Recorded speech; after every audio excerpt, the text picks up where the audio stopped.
Hello friends, good day. Karon iskutan nato karon what is the teaching of the Catholic Church on the superstitious belief. Okay, itudlo ba sa simbahan Katoliko ang paggamit o pagsunod sa mga patuto?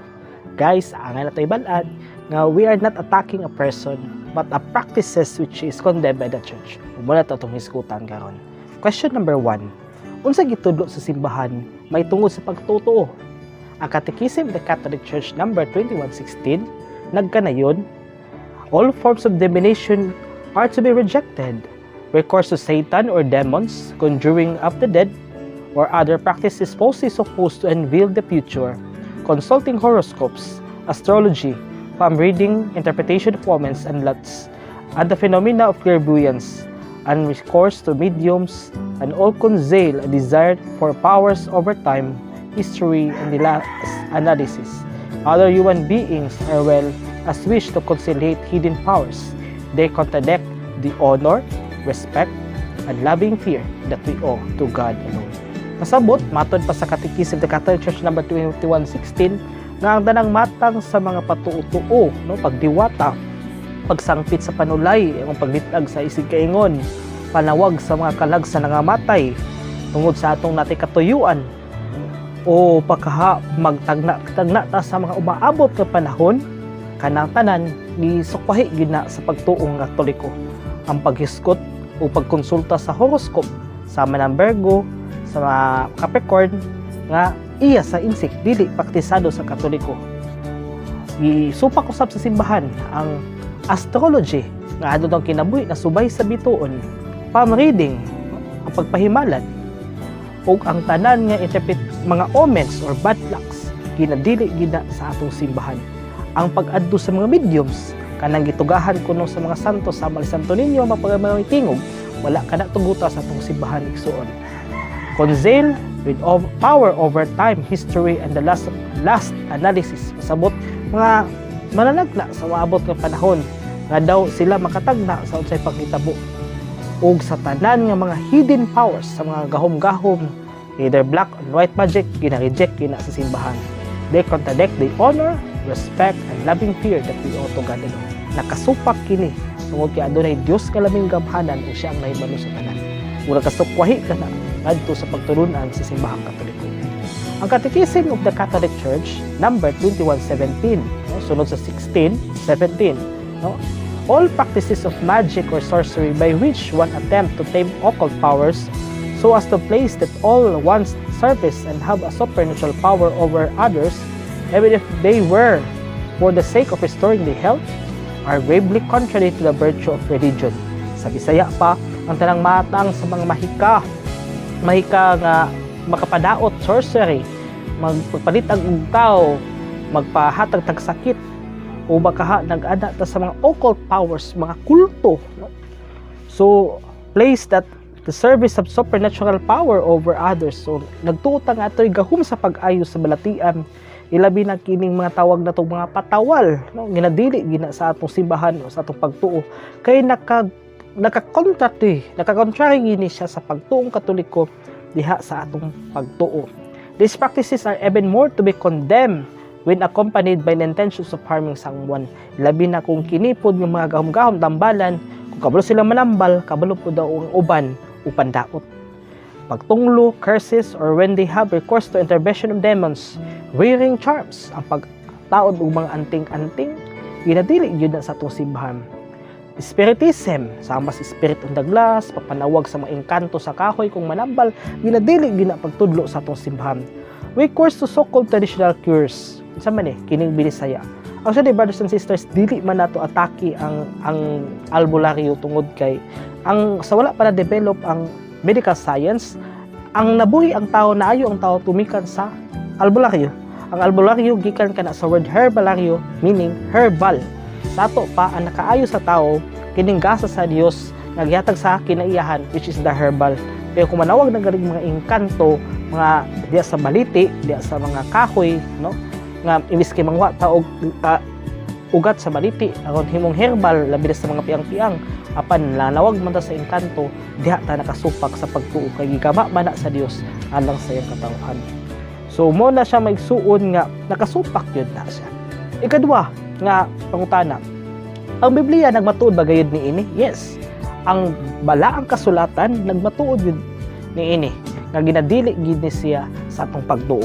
Na nasa Deuteronomio chapter 18 verses 10 to 11, ayaw kamo pagsundog sa mga patutuo sa mga diwata o sa mga mananag-an o sa salamang kiro o modangop sa mga tisangpit sa mga espiritu kay gikasilagan sa Ginoo ang tanan nga nagbuhat ng ining mga butaka. Biblically speaking, ang Ginoo mismo diha sa daang tugon nga ginadili gini mga klase nga patutuo. Napo na sa kaalam ni Solomon kapitulo 16 bersikulo 12, wala mamaayo ang tao sa tawal ug habak, naayo sila sa pulong sa Ginoo. So ang mga anting-anting nga maigsuon, dili gid na may makaayong proteksyon nato kun dili ang pulong sa Dios nga pangituan, tungod kay ang pulong sa Dios gamhanan man. Mikiyas kapitulo 5 bersikulo 12, huwag tangon ko ang inyong pagkabarangan ug mahanaw unya ang inyong mga mananagna. So pati mga nagna no, nadili gid sa pagtuo nga Katoliko. Ang mga patutuo nakasupak gayud ba sa sugo sa Dios? Tubag, oo. Nakana sa unang sugo, Exodus kapitulo 20 bersikulo 3. Ayaw kamo pagbaton ug laing Dios gawas kanako. Magigsoon magsimba tag Domingo, ato ginapadayag kini matag Domingo. I believe in God the Father Almighty, creator of heaven and earth. We believe that God is powerful. Pero pag-abot nato sa kinabuhing realidad, wadto kita sa tambalan, kaya tuo kita nga mao gini makaayo nato. Kaupat, ang mga patutuo nakasupak ba gayud sa unang sugo sa Dios? Atong gitubag ganina, no? So, unsa man gid ang gisupak, unsa man gid mga patutuo ang gipasabot nato? Mao kining palihi, suong sa lungon, sa minatay, paaso, puryabuyag, pahimalad, tabi apo, dili maligo sa Biyernes, dili madilig ni patay o magluro sa kalabunggay, bugtuon ang saryuhan dinha sa minatay, patuyukon ang plato, mamarang, spirit on the glass, manawing kanto di as kinaiyahan kung manambal, maghalad sa patay, no? Maghalad og mga pagkaon di sa patay, di na mukaon ang patay, no? O magtabi apo diya sa kahoy sa mga tubig, no? Mananghid ta sa ilaha, maglihi ritual sa kasal, magpalihi sa ritual sa kasal, lucky charms, feng shui, Chinese amulets, tarot cards, palm-reading, pagdiwata, pamuhat, uban pang matang sa wala gitudlo sa Katoliko. Bisan galing sa Santo Niño, nagtuo pagintang ang color green pang paswerte ni sa negosyo. Ang sadi wala nagbase ang atong pagtuo dihana, kundi nagbase kana uban sa grasya sa Dios ug pagpalingkamot sa tao. Uban sa iyang pagsalig ug pagpalingkamot. Ang tawag na sa Latin, ora et labora, prayer and work. Ikalima, unsa may kung masakit kita, unsa may buhaton no man kita mo duol, no? Kinsa magi proper authority. Number 1 gid ang doctor. Wala gyud gibati gid sa atong lawas nga daw dili na nato matabang sa atong mga first aid, adto gid ta sa atong doktor. Kay sila gitagaan man sa kaalam sa Dios nga makabalo sa tanan matang sa atong sakit. Niya ang sakit maigsuon matod pa ni Father Leonardo Polinar, ang pioneering instrument sa charismatic renewal sa Pilipinas, na upat kay hinungdan nga no magpasakit ang tao. Number 1 tungod sa germs. Ikaduha tungod sa bad weather, mga masubawan ta, maulanan ta, inhantan ta, so muna sa. Ikatulo dayon is tungod sa sala. Ikaapat tungod sa demonyo, tungod sa panulay. Una kung ang una og duha mo ning atong isgutan, lawas don kung magsakit ta maayo gid sa ospital. Pero kung tulog ikaapat, kung nagsakit ta ani, nagkinahanglan ta sa simbahan. So unang recommendation kung magsakit ta, adto ta sa doctor. Adto ta sa doktor. Ang pangutana, ang doktor ba gitugot sa Ginoo? Yes, gitugot na nasa Mateo chapter 9 verse 12, no? Atong basahon ang balaang mga kasulatan. Jesus heard them and answered, people who are well do not need a doctor, but only those who are sick. Sa ato pa, biblically speaking, atong Ginoo pabor sa doktor nga ang masakiton, nagkinahanglan yun ang og doktor alang sa kaayuhan sa lawas. Kaduha nga recommendation, hasta pa danong, kaduha, simbahan. Unsa nga simbahan? Kining simbahan tungod kay mo na ang dispenser of grace mo nagihatag sa atong Ginoo ang simbahan aron diha kung naatay lawas nun, kalagnon nga sakit, kung lawas ato sa ospital, atong kalagnon simbahan, mo na siya aron ta ma-hospital kita dinha sa espirituhanon kahimtang sa tao. Unsa man buhaton ato simbahan ato tagpari. Unsa buhaton? Atong basahon ang balang kasulatan sa Santiago chapter 5 verses 14 to 15. Kung may magsakit kaninyo, magtawag siya og pari sa simbahan aron magampo sila alang kaniya ug dihugan siya og lana sa ngalan sa Ginoo. Ang pag-ampo nga may pagtuo sa Ginoo mao makaayo sa nagsakit. Pabangunon siya sa Ginoo pasayloon sa iyang mga sala kung nakasala siya. Therefore, biblically speaking, kung adunay magpasakit nato, adto gitas pari, pagpadihog ta sa ngalan sa Ginoo. Ang tawag ana, sacrament of the anointing of the sick or sakramento sa pagdihog sa masakiton. Ug naila nato ni siya karon as Santa Lana. So, extreme angsyon, no? Muna may sundaghan kay nga ayo tungod aning sakramento sa dihog sa masakiton, tungod kay ang uban ana tungod man sa sala, tungod sa dugay na walay kumpisal, ug tungod usab kana sa panulay nga mo'y naghatag ka sakit. Muna nga double ang ato tag doktor, adto ta sa simbahan. Sunod bangutana, angay ba kita nga magsulob mga pagpaswerte, no? Mahal kaayo mga bracelet, no? Angay ba ta magpasulob ana? Ang tubag ana, dili na angay mga igsuon. Kay nala sa Filipos chapter 4 verses 6 to 7, ayaw kamo kabalaka sa bisan unsa kun dili pangayua sa Dios ang inyong gikinahanglan uban ang pagpasalamat sa tanan ninyong pag-ampo.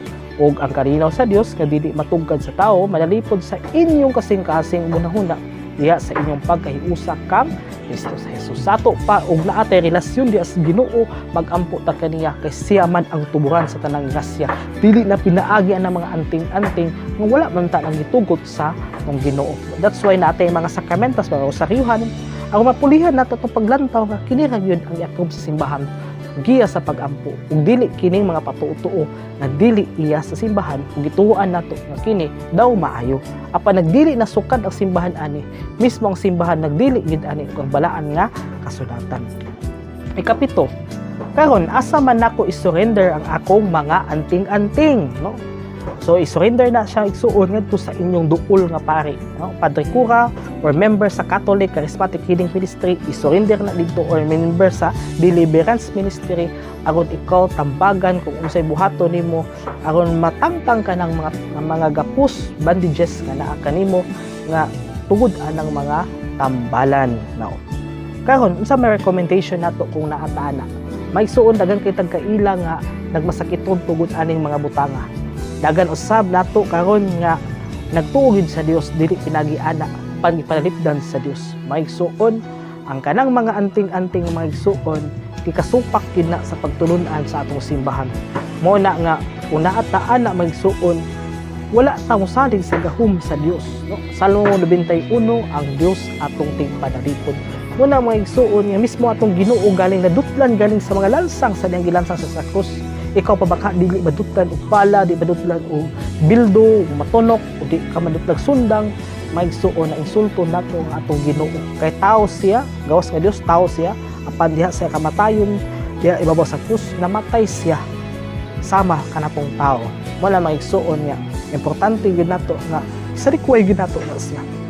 Na unsa man mga steps nato buhaton o makadawat kitag hingpit ka grasya gikan sa Dios. Ang maningkawas kita ating aning mga patuo nga wala dahil nagitugot sa atong simbahan. Wala dahil nagitugot sa ato ang pagtuo.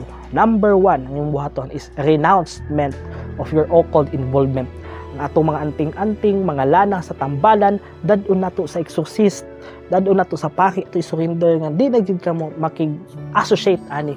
Kaya nagtuog gyud ka nga gawas kung natay espirituhano nga kasakit adto gyud ta sa simbahan. So surrender your sa imong mga herramientas sa kaning mga tambal, mga tambalan, i-surrender na siya and then renounce it in front of the Blessed Sacrament, in front of the Blessed Sacrament, pangay pasaylos Ginoo. In the name of Jesus, I renounce all of this occult involvement in Jesus name. Amen. 3 times sila nibalik, i-renounce ko na nga, di na yung kamuusab. Kung kaila pa kasangalan sa manalambal, i-renounce, I renounce this tambalan in the name of Jesus. I cut connection in this. Timaan na to nga, ni-surrender kita sa atong Ginoo. Labi na di atubangan sa Blessed Sacrament. Number 2, go to sacraments. If you want protection from God, go to sacraments. No? kung ipon-ipon mo, magpakasal mo. Kung walay bunyag, magpabunyag mo. Kung wa kay simba, kalawat ka. No? Kung wala kay kumpisal, nakalang sala, kilala mong kumpisal ka, aron ang Ginoo muhatag nimo og grasya. No? Kung ang Dios uban nato, kinsa pa may demonyo mo atake nato mismo gari sa amahan namo, no? Gitudo sa Ginoo, diya sa amahan namo, kung ano pag-ampo gitudo sa tong Ginoo, diba sa katapusan, hinunuan luwasa kami sa tanang kadautan. Deliver us from all evil. So sa ato pa, ang Ginoo mismo nagtudlo ka nato nga malingkawas kita sa atong kaaway, mao ang kaaway sa Dios, mao ang yawa. So muna, go to the sacraments. No? So, palingkamot na isip Katoliko, ato na siya makabot ang sakramento kay mao kanay makaprotect nato sa atong kalag. Muna siya parameter of protection sa atong kaugalingon ug sa atong pamilya. Kung mudangop kita sa simbahan o mangayo kita sa iyang grasya, pinaagi sa sakramento. Ikatulo, develop your prayer life. No? Kinanglan gyud nga dili lang ta mag-ampo kung wala kay pangayon, kundi mag-ampo ka nga pagpasalamat sa Dios sa tanan nimo nga nadawat nga grasya, pasalamatan ang Dios gihapon sa tanang mga panghitabo nato bisan to dagay pagsulay. Mangayo ta sa Dios, dili lang kay modul ta sa Dios kay mangayo ta kundi sangpito nato siya adlaw-adlaw nagig with prayer life as family. Ingon pa ni Father Patrick Payton that the family that prays together stays together, no? So develop your prayer life, labi na kay devotion sa Mahal nga Birhen Maria, ang Santo Rosario. Number 4, wear your sacramentals, no? Kung naa kay Miraculous Medal, ipabless sa simbahan sa Benedict Medal, ipablisinga na aron nga maula sa imuhang timailhan, maula sa imuhang affirmation of faith, ay by the grace of the church mo gini siya ang makapahinumdum ka nato diha kang Kristo, diha sa pag-ampo ngadto sa Dios. Wear your sacramentals. Use your holy water. Kung may holy water, sad to say na yung mga holy water nga ipa-bless niya every Sabado de Gloria, wala na gamit, ipanglumot na. So gamitan na, iwisik-wisik na sa inyong tibok balay, and ask the prayer in yourself, in the name of Jesus, by the blood of Christ, by the blood of Jesus Christ, I ask your protection to bless me, my family, my entire house, in Jesus' name. Amen. Take note, imo rang balay, no? Ang hayo ni pangayo sa Espiritu Santo mo puyo diha ang kalinaw, ang panagiusa, ang grasya sa Dios nga maoy gyud maghari diha. Og labaw sa tanan, kini ikalima, living a good life. Maigsuon ang pagpalingkamot sa pagbag-o, pagpalingkamot sa pagkinabuhi nga maayo, usa ka challenge alang kanatong tanan nga makistuhanon. Despite of temptation, despite of problems, despite of ato weaknesses, naagyapon atong pagpalingkamot sa atong kaugalingon nga magkinabuhi ta unsa tang naa diha sa pamilya. So mao gini ikadlukan sa demonyo. Ug take note, ang ikadlukan sa demonyo is a unity family. Kung ang tibok pamilya mag-ampo, mag-usa diha pag-ampo sa Dios, dili makabasta-basta ang yawa pagilabot ninyo. Labaw na kung naamoy relationship sa Mahal nga Birhen Maria. Naot nga ang lantaw aning record video sa YouTube. As your support, please like, share, subscribe, ug labaw sa tanan pag-ampo. May God bless you and protect you for those who are watching this video. In Jesus' name. In Jesus' name. Amen. God bless. Sa ngalan sa Mahal, sa Espiritu Santo. Amen.